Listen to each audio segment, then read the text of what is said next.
Hello and welcome to Post, the channel where we discuss all things hockey and all teams. Finally, we've gotten around to having some time to film this video, something that we've obviously wanted to talk about for a long time, specifically probably me because I kind of lived it a little bit.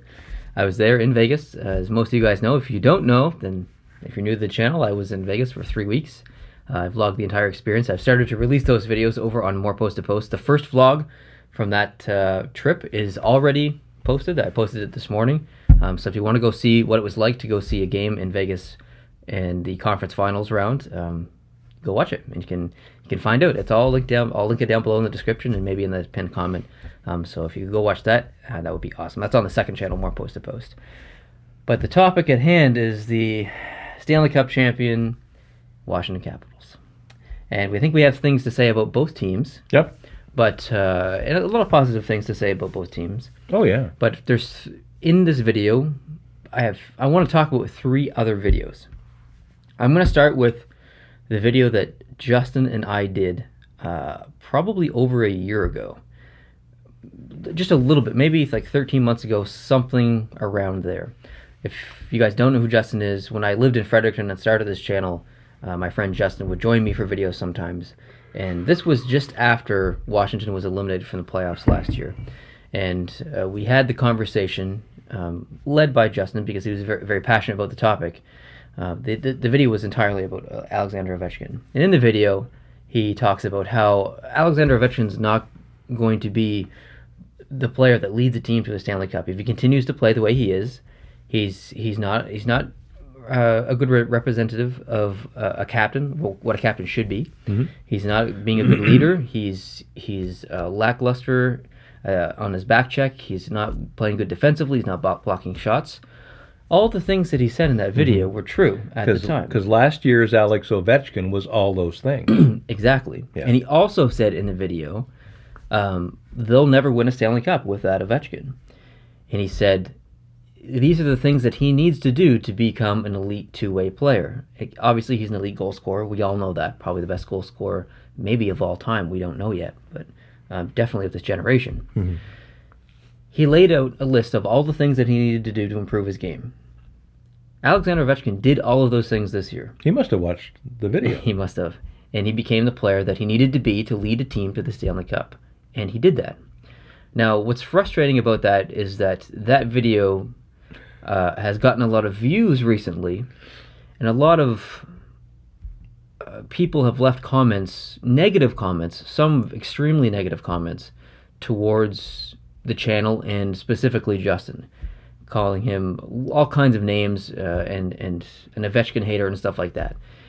And I think half of them think that video is recent, because they're just not smart enough, maybe, or they just don't take the time YouTube to look. should do. They should put the date the video was posted on with the video. That would clear up a lot of confusion. You'd think so, right? The other half of people either just didn't care, wanted to be typical trolls, and think they're tough on the internet and stuff like that. Everyone's a big dude when you got a keyboard in front of you. Exactly, keyboard warriors. So I actually made the video private because, number one, it's not applicable anymore. Number 2, some people think that it's a recent video and it's not. And number 3, I don't want to have to manage the comments on a video that doesn't matter anymore. And so you can't watch it anymore. It's not available to watch. But I just told you what the video was all about, and so you don't need to watch it anyway. So yeah. Anyway, kudos to Justin for laying out exactly what Ovechkin needed to do. And he was really hard on Justin in the video. Justin was really hard on Ovechkin in the video. And Ovechkin is a topic that Justin and I have disagreed on over the years. And I've known Justin since 2004. We're longtime friends, and we don't agree on everything. We know each other very well, and we don't agree on everything either. But true. Justin and I have the friendship and the relationship where we don't have to agree. We love having conversations and discussions and disagreements. That's part of the fun, I guess. And Ovechkin was always one of those topics that we never really agreed on at all. I've only seen him play live once. The Capitals were in Ottawa for a game, and I watched it. And I was there at the arena. And I watched him the whole time, because when you're there in the rink, you can watch what you want to watch, not what the damn cameraman, or not the cameraman, but the guy in the truck thinks that he wants to watch, or she. And I watched him the whole game, and I was very impressed with his offensive skill, and I was very unimpressed with his lack of defensive skill. His lackadaisical coasting back to the bench when it was time for a shift. He'd put the stick up and he'd just glide back, maybe 10 or 15 strides worth of distance. And the guy coming out would have to wait until Ovi showed up at the bench so he wouldn't have a too many men penalty. And that's the Alexander Ovechkin that played for the Washington Capitals until the end of last season. And this season, he turned a page. He did, and it's not all about Alexander Ovechkin. Trust me, we're going to talk about some other very important players in the Washington Capitals, but I'm just talking about this specific thing because of the video. Now, the other video I want to reference is the prediction video that we made prior to the season starting. We predicted how many points each team would have and who made the playoffs, and we even did the full bracket to the end, and we picked a Stanley Cup winner. For whatever reason, somehow, I predicted that the Washington Capitals would win the Stanley Cup this year prior to the season starting. Now, I've made a ton of predictions on this channel, and most have been incorrect, obviously. But every once in a while, I get a prediction right. Like Nashville, the beginning of the playoffs last year, I said that they think maybe go all the way to the conference finals. I think I was maybe one of the only people to say that they'd go far.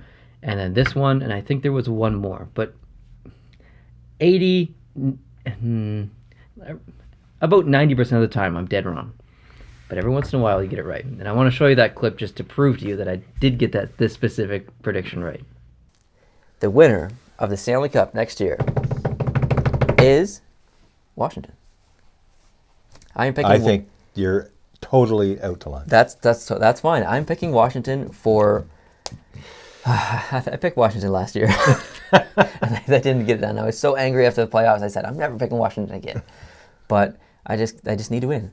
They just have to. How can they not win? How can Ovechkin not get a Stanley Cup? He has to get it. I think this is the year. I hope this is the year. And it wouldn't be the worst thing that happened. They had so much pressure on them the past couple of years because of their seasonal success, and they're lesser of a team this year. They don't have as much pressure. I think they're just going to get it done. I think Holtby's going to be totally lights out. I think it's going to happen. Okay, so you had some unfavorable words from my prediction. That's okay. Because you were predicting the Ovechkin that you wanted to see play this year, and I was predicting based on the Ovechkin that I had seen play all of his life so far. I just couldn't see... Good for you. I couldn't see a player like that not get a Stanley Cup. Yeah. We saw... I think it was it Ray Bourque? Ray Bourque. In almost his entire career without getting a Stanley Cup. That would have been a travesty. I just couldn't see Ovechkin going down as probably the greatest player to never win a Stanley Cup. So I just knew that he had to do it at some point, and I felt good about the year. That's all it came down to, really. Yep. Prior to the playoffs, this is video number 3 I'm going to talk about. We made another prediction. So this is right before the playoffs started this year. So it was just a playoff bracket. I predicted that Anaheim would go to the finals and win the Stanley Cup. Obviously, we all know that they got swept in the first round. There's that 90% prediction that's wrong. And I predicted Nashville would do that. Yeah, so I mean, I don't make predictions thinking I'm going to be right. I just make predictions thinking that it's fun. And it's fun. It is fun. But then on the other side, I predicted that Washington would go to the finals, so I stuck with my original preseason prediction that they'd go all the way. I have Washington versus Pittsburgh. We've seen this matchup I think like 8 times in the past 10 years or something crazy. Like it's been nuts. And Pittsburgh's won them all. Yeah. Like it's the numbers are staggering. So why would anyone pick Washington between those two teams? Well, I have to because I said last year that was my reasoning, exact same reasoning. They have to win sometime. They've got to. And then they lost. I'm like, I'm never picking Washington again. And here I am a year later picking Washington. They have to do it.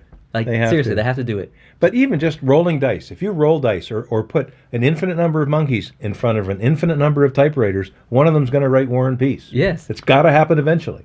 You've got all this talent on the Washington Capitals. It's got to happen. It's got to happen at some point. And Ovechkin he's dedicated this year. He's always been dedicated and stuff, but like this year, he's a different animal in my opinion. Yeah. So, and I bet you he's ticked that he only got 49 goals this year. He's pissed. He's pissed. He wants to make it up. Definitely. So I'm picking Washington. I think this is where Washington's luck runs out, and I think Tampa wins the series in 7 games. I think Washington wins the series in 7 games. I hope you're right. I hope you're right. I'd love to see it. I'm really cheering for Washington to go all the way just because of Ovechkin. He needs a cup.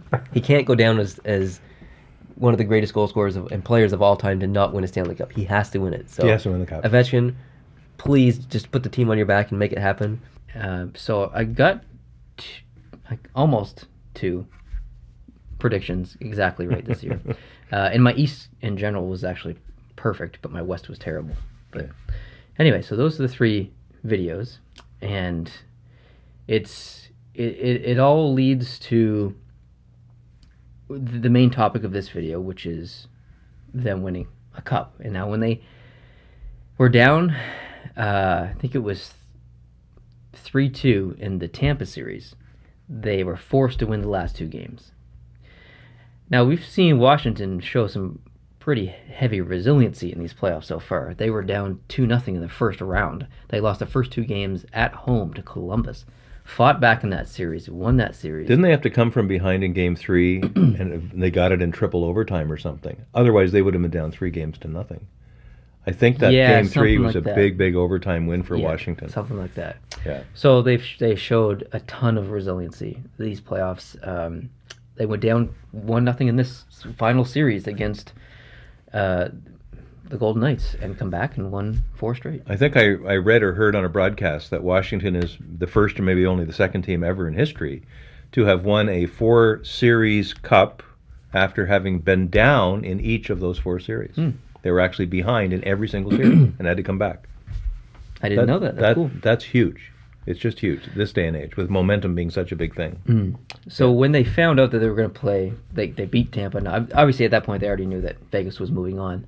I think a lot of people thought that, regardless of who came out of the East, I think Vegas was probably had the favorable hand because of how handedly they beat Winnipeg, who was the second best team in the NHL this year.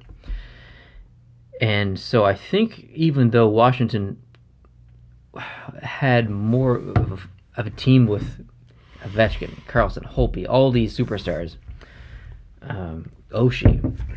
Even though they had all these players, I think a lot of people felt that they were the underdog a little bit. And I don't think Washington liked that. I don't think the players liked that. And, I mean, I think they showed that because they handled the series pretty easily. It felt like pretty easily. And I think that the Golden Knights on the other side, I mean, I've said so many things about the Golden Knights. Obviously, I was there. I lived it. I've already made videos on this incredible story, amazing run that they went on.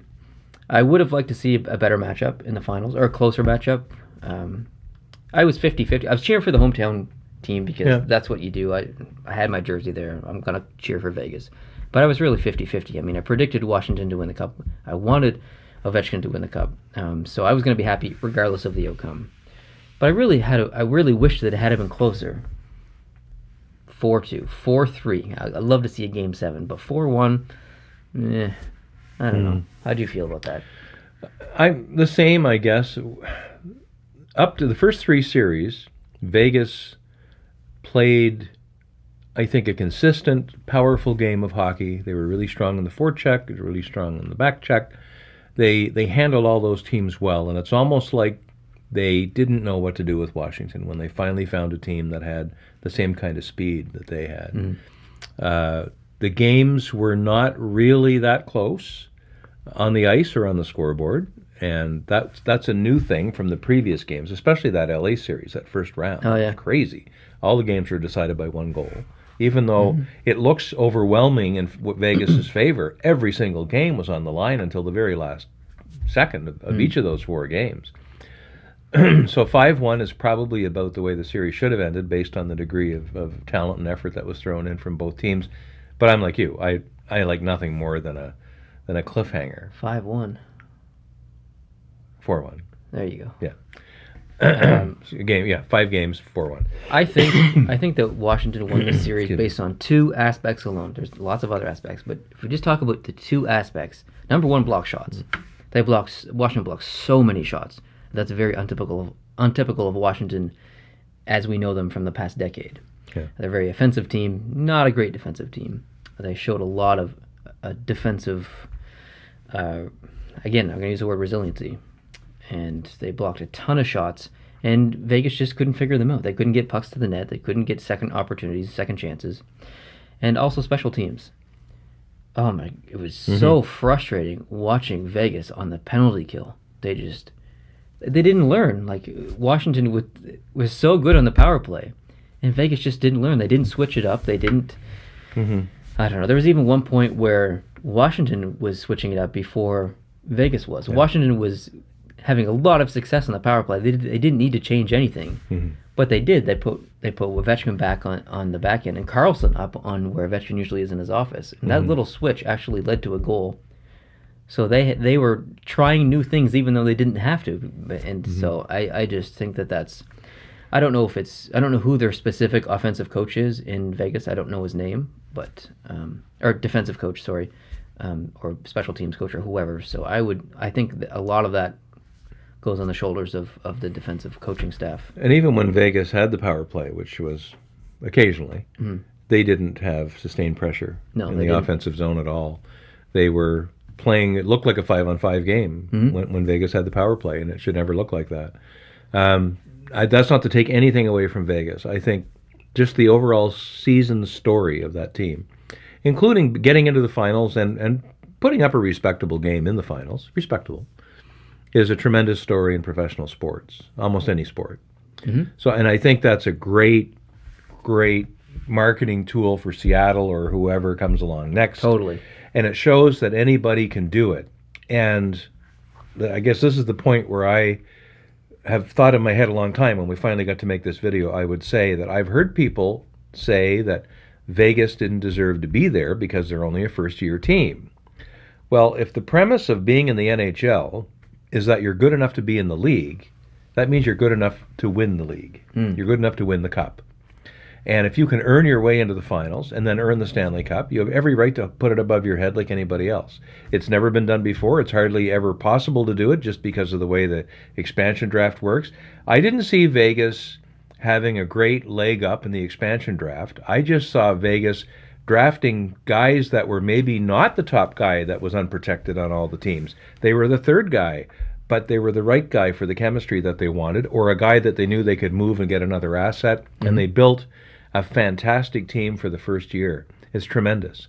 And I hope the core of that team stays together and bonds over this experience that they've just had, because I think they'll be a pretty formidable club in the next couple of years with this nucleus that they have. And going back to what you said originally about what people said, they had no business being there because they're a new team.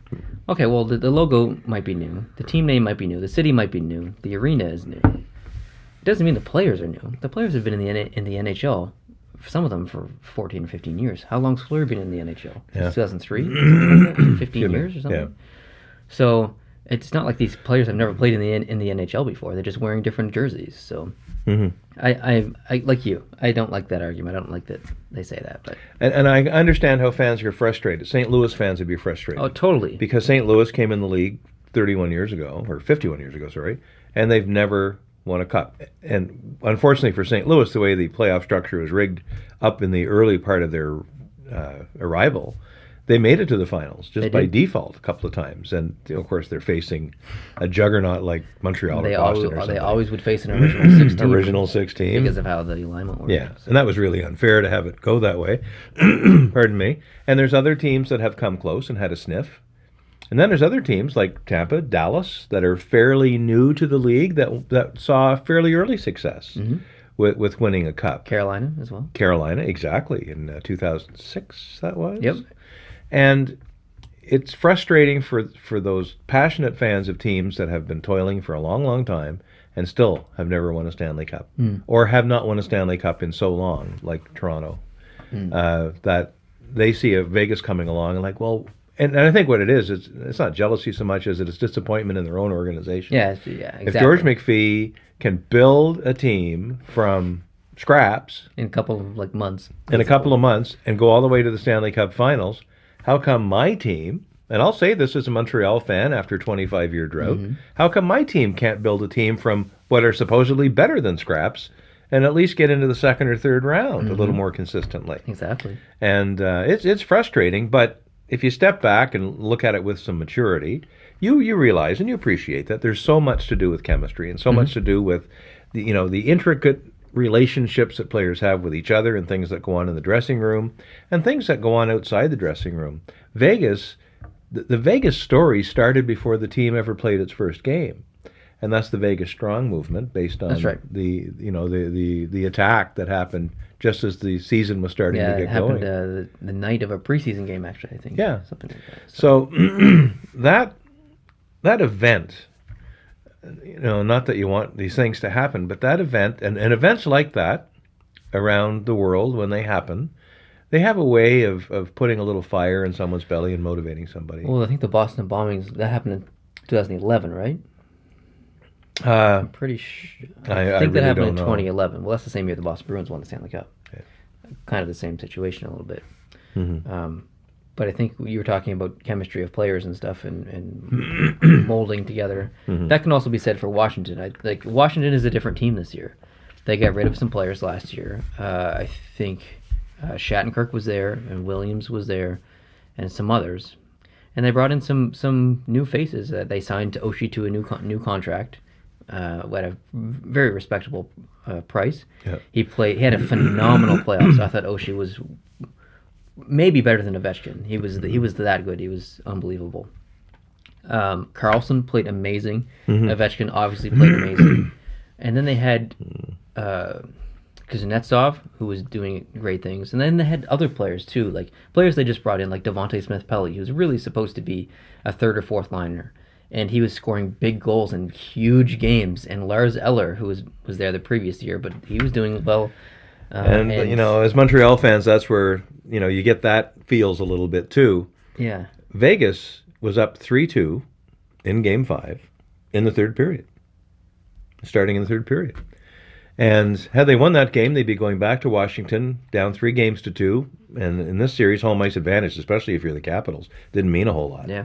So it could have been anybody's game in Washington, and then it could have been a Game 7, and God knows what would have happened. But Devontae Smith-Pelly ties the game 3-3, and Lars Eller scores the winning goal. Both of them former Montreal Canadiens. Recent former Montreal Canadiens. And then they got Yarabek. Yarabek.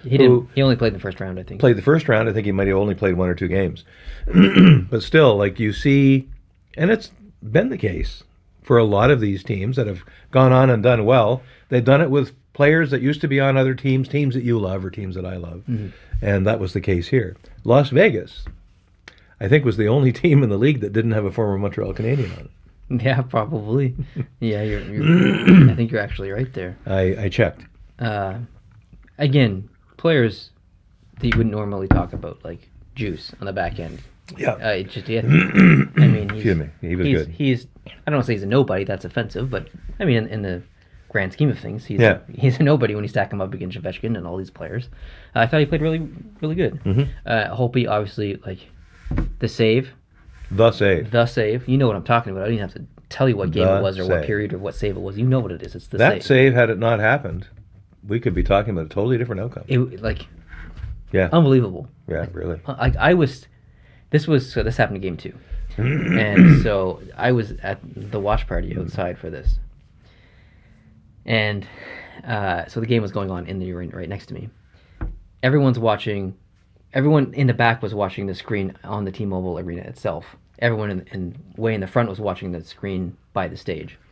So there's half of the crowd is looking one way, half the crowd is looking the other way. Both crowds, like everyone thought it was in. Everyone cheered. There wasn't anyone who was like, no, it didn't go in. Like the entire place erupted. I have it on video, I think.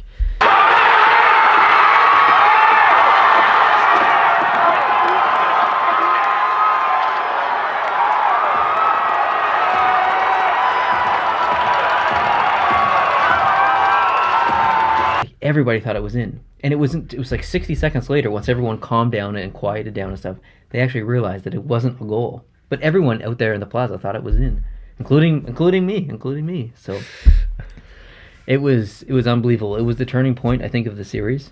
And he played phenomenal after that. He was. So hope he really went to another level. Yeah. And we circle back to that first round when Grubauer started the first 2 games. And we were talking about that first round. Yeah. And theorizing that Barry Trotz was an evil genius. I thought I was. Did that. I thought it was amazing. I thought the coaching was outstanding. And he almost did that on purpose to light a fire under Holtby. Yes, I did. Yeah. So it's funny how things like that work out. But I'm happy. I was happy when I knew that it was going to be a team that had never won the cup before. So I'm very pleased with the outcome of this year. I'm very happy for all the players on Washington and the Washington Capitals themselves. I remember when Washington first joined the league. A couple of years after that, I was in university, and I was listening to a game between Washington and Montreal on the Washington radio station. This is back in the days before the internet and the streaming. If you didn't get the game directly in your radio, you weren't going to get the game at all. And I was in Fredericton, New Brunswick, which is a long way away from the Montreal local radio market. And the station that Montreal used to broadcast the games wasn't one I could pick up very well. So I listened to the game on the Washington, D.C. station on 1500 WTOP. They were the voice of the Washington Capitals. And I remember after the first period, it was scoreless tie. But the announcers were going crazy out of the fact that Washington had outshot Montreal in the first period. Oh, really? They likened that like the great and this is, Montreal Canadiens had a great team in the mid to late 70s. They were the dynasty. Yeah, probably the best team that's ever played. 5 years in a row or something. Yeah, 75 to 79 or something. And in this first game, which I think was in Washington, not first game ever, but the first game Montreal was down there that season. The announcers were going nuts because they'd outshot Montreal 7-4 or something in the first period, and they were that's all they could talk about. And I just thought, how cute. How cute was that? But now I think back, that's over 40 years ago. Well, not over, but it's about 40 years ago. Yeah, you're old. Oh, that's not where you were getting at? No. But anyway, and then it impresses me because everyone knows this is the first time the Caps have won the Cup. Mm. And I actually have recollections of the Caps when they were just entering the league, and they were not a laughingstock because all expansion teams are like, okay, well, it'll be 10 or 15 years before we have to worry about these guys. Mm-hmm. Yep. And Vegas turned that around as well. So Washington and Vegas kind of meet together in this final where Vegas does the thing Washington couldn't do, which was be successful early, and Washington does the thing it could never do, which is win a cup. I think back to, I think it was 96, and Florida went to the finals with, I believe, who was their goalie? Van Briesbroek, maybe? Maybe. And I mean, that Florida had just come into the league not very long before that, and I remember that being a huge deal with the Rats. The Rats throwing it, like that year was huge for hockey. So it this year kind of reminded me of that. I know a lot of you viewers are too young to remember back to 1996. Some of you weren't even born yet, but interestingly, the coach that year was credited with a lot of the success of the Florida Panthers. Who was Doug MacLean from Prince Edward Island. From Summerside, Prince Edward Island, taking a fairly early team to the finals, losing, but getting all kinds of adoration for the work that he did. And now we've got Las Vegas, first year, with their head coach, Gerard Gallant, from Summerside, Prince Edward Island. And I heard Doug MacLean on one of these Hockey at Noon shows saying that he taught Gerard Gallant at school. That's cool. It is cool. It's amazing, really. And the parallel careers that seem to have happened since then. So that's really cool. Gerard Gallant, when he comes back to PEI, if he's not already here, he spends the summers here. When he comes back, he will be followed around like a rock star. I hope he has an event where he can meet and I hope so. People. That would be I hope so, because even though he didn't win the Stanley Cup, he's certainly getting the Jack Adams in a week or two. Mm-hmm. And that is pretty darn cool. Did I tell you that I was, from me and you, away from him while I was there? No. So I was at the practice facility, and it was after practice, and I had just come out of the store, and he had come out to sign some autographs for kids and stuff, so he was there. And I had in my hand, actually I had in my pocket, I had the Marc-Andre Fleury printing plate in case I ran into him. I knew I wasn't going to, but just in case. And then I had two Gerard Gallant cards from when he was a hockey player. And I had a black Sharpie with me, because I said, if I'm going to run into him, I want to get his autograph on his own cards. So I was standing from me to you away from him, and he was just kind of like, he was really trying to get back into the room. He was just kind of signing up a kid's thing. And I said, well, I'll probably have a chance to see him in PEI. I don't want to bother him now. It's the playoffs. He's busy. He clearly wants to get out of here, so I just kind of left. But cool. I mean, I was this close to getting his autograph on his card, so that was cool. But yeah, well, good for you for respecting his space too. That's important. Yeah, and if I live in PEI. If you guys don't know that, he lives in PEI. You just said he comes back here for the summer. So if I had to live somewhere else, I probably would have been a little rude and asked him if I could, and interrupted him while he was walking away and asked for him. But I knew that there was probably going to be a good opportunity that I could run into him this summer. So I walked away. But Good for you. Yeah, I think I've said all my piece for this video, unless there's anything you want to add. Not a great deal. I often will comment on the coverage. I thought the coverage was equitably bad, as had been before. A lot of missed face-offs, which is a thing I ranted about 6 or 8, 10 weeks ago. So I thought the TV coverage was poor, as usual. But I didn't notice it as much because I think the hockey was it was so interesting to watch that I guess snuffed that out of my mind. It's funny because I watched some of the watch parties and stuff, and on the screens, not once was I like, oh crap, I missed a face-off. I was so obsessed with what was going on, what the people were watching, what they were doing. I was filming, I was cheering, all kinds of stuff. So not once did I think about that. So it's interesting how. And I watched all the games, every play. I didn't watch them live though. So what I would do, because especially, luckily in the final series, even the Vegas game started 5 o'clock your time, 9 o'clock our time. But even at that, these games, because 9 o'clock really means 20 to 10 before you really get at it. After all the sword fights and people coming down from the ceiling. And Hey, no. Anyway, I'm not being critical. Vegas is Vegas. That's how they roll. That's what they do. That's what makes them so special. What I thought I would see, though, is that there would be a different play, a different thing every 2 weeks or every 2 nights. It was the same thing every time. No, it wasn't. It wasn't? No, it wasn't. But in each round it was the same, wasn't it? Each round it was the same. Well, there. But not like the Winnipeg one was far different than the San Jose one. Oh, perhaps. But see, we didn't see that. You didn't get to see the opening ceremony or a game? No. The only one, at least me, I don't know what channel everybody else was watching, but the channel that I was watching, the only time they showed the whole thing from start to finish was when it was in the finals. And I saw 3 Vegas home games in the finals. They were, the opening thing was the same in each of them. Identical, I thought. Except for the people, the cranking the siren and that kind of thing. But so I was unimpressed with that. I thought at least they could do different versions of it. But one thing I wanted to mention that I just thought of is when I was at the game 3 in the conference finals, they had a Air Force flyover. I think it was an F-22 Raptor, an F-35 or whatever, and there was 2 other things. But I was in the arena. I saw it on the screen, couldn't hear it, but it was going on outside. That was the first military flyover of an NHL game that was happening inside of an arena. Oh, really? Yep, in history. Anyway, the following round, the finals, I was at the watch party, and I was up on the parking garage. And I'm filming down at the crowd of people watching the game. So the game's going on inside. I'm outside for this.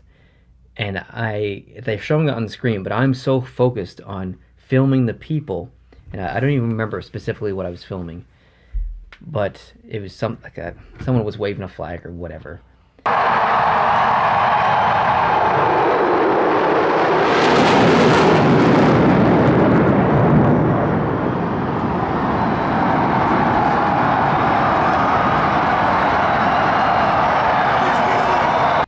And so I didn't know the planes were coming. And then I just hear this over my head. And I ran the camera up super quick, and I don't even think I really got it. But that was awesome. That was cool. So, I bet. Good on them for doing that. And it's so close to the airport. It's a huge deal because they would have to shut down the airspace for probably 10 or so minutes while they did that flyover, because they're circling, waiting, listening to the national anthem, listening and stuff, and coordinating, and then getting their timing just right. So. Good on them for doing that. It probably frustrated a lot of commercial pilots and private pilots and the airport staff and stuff in general, but it was cool, very cool. So. That's great. And overall, what a great experience for you to be there in the city, in the finals. The generosity of some of the viewers made that possible, and it was fun to be a dad back home watching. And a lot of time when they'd show the outside, I'm like, looking for me, looking for you. I'm obviously interested in the game too, but I thought, Yeah. well, maybe I'll catch a glimpse of Neil. This would be kind of cool. And we would text a little bit back and forth. You'd tell me roughly where you were, but I never did manage to see you. But Well, like I said earlier, I've already released the first vlog. That's the actual game that I went to. I think it's like 19 minutes long. There's all kinds of content and video in that. There's, I think, at the very least 8 more coming. At the most, I think 12 more. So there's lots more vlogs coming, and the watch parties. I went to San Francisco, Salt Lake City, all kinds of places. So you're gonna get to see all of my trip. It's gonna take me a while to edit all that stuff. So that's why it's taken me a week just to release the first one. But there's a lot of people there that I met that were wonderful. Literally too many names to even, like, the list would be like this. So thank you very much. You know who you are. I've already thanked you in person, and thank you, I think, in the first video. But there's so many people that I wanted to meet that I just didn't get the chance to meet. So I'm very sad about that. Hopefully I get to go back soon and meet those people. And all the people I did meet, I enjoyed meeting you. Thank you so much for coming up to me and saying hello. Any conversations we had, I really did enjoy that genuinely. So thank you very much. Appreciate that. very good. I think we can close it here. I think we can. It was a great season. It was a great playoffs all around. It was a great ending. And to watch Ovechkin with the cup and Holtby, like they were on Jimmy Fallon the other night. Yeah. Just acting like total. I don't have any problem with it. Total I nuts. like that they're going. I don't have any problem with it at all. And Ovechkin, throwing out the first pitch in the Nationals game, way over the catcher's head, had to do it twice. And then later on during the game, they pan around the crowd, and there he is. Yeah. With the cup up, and they're all probably getting pretty well zipped. I on, have no on problem some whatsoever. bruises, swimming in fountains, celebrating with the fans. He is so high energy, and he's so excited, not only for himself, but for all of his teammates. And I remember Alexander Radulov from last year when he played with Montreal. He Yeah. had the same kind of energetic attitude. Even when anyone on the team scored, he went crazy. Totally. And Ovechkin was like that this season. It was just awesome. And we know all this stuff because of social media and we live in a new digital world. Back in the day, there are so many things that the Cup went through that most of you don't even know about. It was actually lost on the side of the road. Some lady used it as a flower pot for like a year or something like that. There's so many things that happened with the Cup that most That's people back don't when the even Cup know was about. that high. Exactly, yeah. So this is very normal. This Yeah. isn't an untypical celebration. It's very normal. So Yeah. thanks for watching. I know this was a long video, but if you've made it this far, I really, really appreciate it. If you did like this video, please hit the like button. If you're new here, hit the subscribe button. And make sure you go over to our second channel, More Post to Post, and hit the subscribe button there too. That's linked down below in the description. And I'll also link that vlog too, so you guys can click that easily. Thank you very much, and I'll see you in the next video. Adios.